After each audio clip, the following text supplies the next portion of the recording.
Assalamualaikum warahmatullahi wabarakatuh.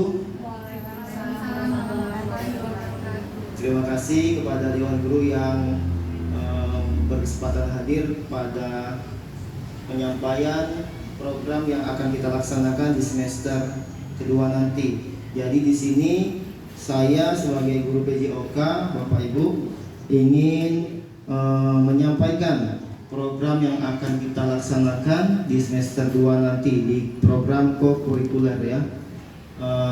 Nanti boleh Bapak Ibu mengasih umpan balik terkait program yang saya buat untuk keberlangsungan lebih efektif di kegiatan selanjutnya.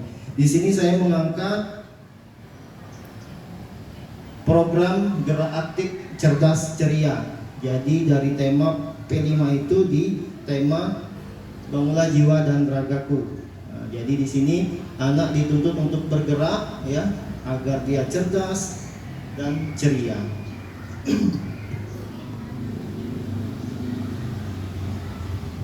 Jadi apa gerak aktif cerdas ceria ini? Di sini program gerak aktif cerdas ceria ini adalah program co-kurikuler atau program P5 kita. Nah, nanti kalau Bapak Ibu semua menyetujui program ini dapat kita implementasikan di semester 2. Jadi program yang ada di program co-kurikuler yang berupaya untuk menumbuhkan kesadaran kepada peserta didik untuk terus berolahraga, bergerak aktif agar mendapatkan tubuh selalu dalam keadaan bugar dengan memanfaatkan aset-aset yang dimiliki di sekolah.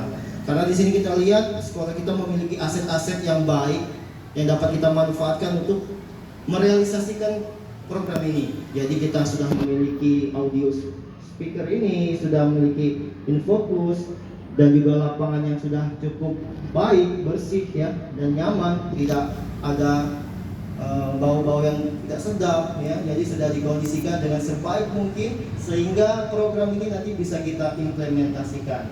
Gitu Ibu-ibu. Lalu program ini direncanakan dan pelaksanaan dan evaluasinya melibatkan kepemimpinan murid. Jadi dalam artian kita meminta suara dari peserta didik ya, dia boleh berpendapat ya. Jadi kalau dia sudah memberikan pendapatnya dan kita akomodasi suara dari peserta didik tadi, dia akan memiliki tanggung jawab atau kepemilikan tadi. Jadi dia merasa bertanggung jawab untuk melaksanakan kegiatan itu dengan benar. Seperti itu. Jadi kita harus saat perencanaan dan pelaksanaannya mengakomodasi suara, pilihan dan kepemilikan. Jadi tidak bersumber dari guru saja. Jadi kita minta masukan dari peserta didik bagaimana program ini saat dijalankan agar mereka juga merasa ada kepemilikan. Maksudnya di sini dia bertanggung jawab untuk melakukan kegiatan ini dengan baik.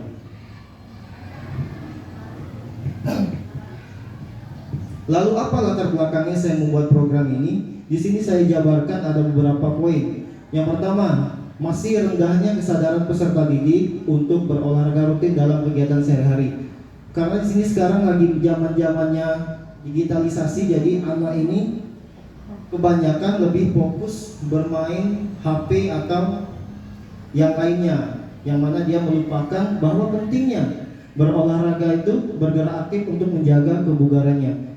Jadi jangan sampai anak itu kalau disuruh beli apa oleh orang tuanya, dia malah naik motor. Padahal dengan jalan kaki dia sudah menunjukkan bahwa dia sudah melakukan gerak aktif atau berolahraga untuk menjaga kebugaran tubuhnya. Jadi persepsi anak itu kita ubah pelan-pelan dengan program kita yang kita insya Allah akan kita rencanakan di semester 2 dengan program gerak aktif cerdas dan ceria. Lalu kebutuhan untuk mengetahui cara meningkatkan kebugaran tubuh. Terakhir, kebutuhan untuk mengetahui pola hidup sehat. Dan ini Ibu Bapak ya, tujuan program kita yang insya Allah kalau disetujui akan kita laksanakan pada semester 2. Yang pertama, meningkatkan kesadaran peserta didik untuk berolahraga rutin dalam kegiatan sehari-hari. Jadi kita meningkatkan kesadaran pada peserta didik bahwa bergerak aktif itu penting lah. Jangan sampai sedikit-sedikit dia menggunakan kendaraan, sedikit-sedikit dia melakukan hal yang sebenarnya bisa dilakukan dengan cara bergerak mandiri, dia malah mengabaikan seperti itu. Lalu yang kedua, poin menanamkan nilai pentingnya berolahraga, bergerak aktif untuk menjaga kebugaran tubuh. Nah, jadi pentingnya bergerak, berolahraga untuk menjaga kebugaran tubuhnya. Ya, karena kalau anak bugar itu otomatis dia akan berpikir lebih cepat ya. Jadi tidak akan malas dalam melakukan kegiatan kalau kondisi dia bugar. Lalu mengetahui cara untuk meningkatkan kebugaran tubuh, Bapak Ibu. Nah, di sini yang terakhir, dia dapat menerapkan bagaimana pola hidup sehat. Seperti itu. Nah, di sini kita ada struktur programnya. Jadi program ini ya harus didukung kegiatan dari kokurikuler ya dalam pembelajaran ya. Jadi jangan mengganggu jam intrakurikuler. Nah, jadi program ini kita laksanakan di hari Sabtu sesuai jadwal P5, yang mana kita akan merencanakan kegiatan ini di hari Sabtu dalam kokurikuler P5. Dilakukan di kelas tinggi dikarenakan saya mengampu dari fase C kelas 5 dan 6. Jadi siswa yang terlibat di sini di kelas tinggi atau fase C ya, kelas 5 dan kelas 6. Jika program ini berjalan baik, maka akan kita lakukan evaluasi dan refleksi. Kira-kira berdampak tidak kepada peserta didik ya. Kalau berdampak, artinya program ini bagus, dan apabila ada kekurangan kita cari solusinya bagaimana agar program ini dapat dilaksanakan dengan baik. Kemitraan, di sini kita harus berkolaborasi juga dengan guru, kepala sekolah, ya, guru mapel, peserta didik, komite, dan orang tua.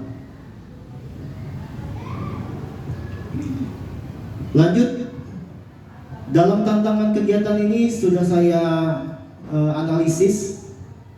Sepertinya ada 2, kemungkinan ini akan lebih lagi dari 2 setelah kita akan mengevaluasi. Namun secara garis besar saya lihat ada 2 masalah yang dapat kita hadapi atau tantangan dapat kita hadapi. Yang pertama, masih rendahnya motivasi peserta didik untuk rutin berolahraga. Jadi ini merubah kesadaran siswa ini untuk pentingnya berolahraga rutin. Jadi karena kan dia di hidup di zaman yang digitalisasi ini, mungkin olahraga ini dianggapnya sepele, ya. Nah, jadi ini yang mengubah persepsi siswa ini menjadi tantangan. Yang kedua, kurangnya pemahaman peserta didik dalam pentingnya berolahraga, bergerak aktif untuk menjaga kebugaran. Jadi karena dia kurang literasi untuk membaca masalah tentang berolahraga ini sangat penting, makanya peserta didik kita kebanyakan tidak memahami pentingnya berolahraga tadi. Jadi bagaimana solusinya untuk menghadapi tantangan itu, Bapak Ibu? Di sini kita secara aktif sebagai fasilitator kepada peserta didik membantu, memotivasi agar dia dapat rutin berolahraga. Kita kasih tahu kepada peserta didik bahwa olahraga rutin itu penting untuk menjaga kebugaran dan kesehatan, agar dia setiap melakukan aktivitas bisa dilakukan dengan baik. Seperti itu.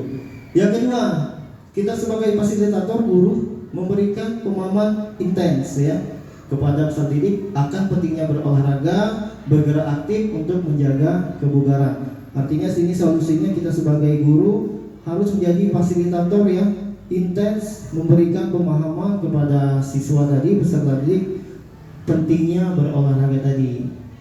Karena kalau anak tidak bugar ini, Bapak Ibu, pengaruhnya ke pelajaran yang lain juga. Dia jadi malas kan, dia jadi tidak bersemangat seperti itu. Jadi dengan cara mengadakan program ini kita harapkan kendala seperti itu bisa tertanggulangi.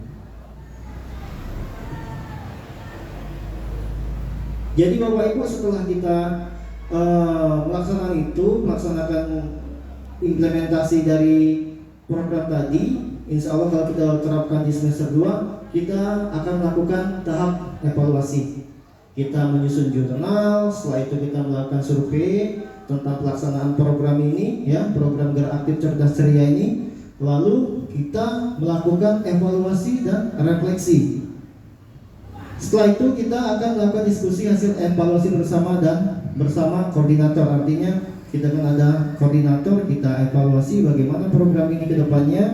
Apabila berdampak berarti kita berhasil, apabila ada kekurangan kita cari solusinya, bagaimana cara menanggulanginya.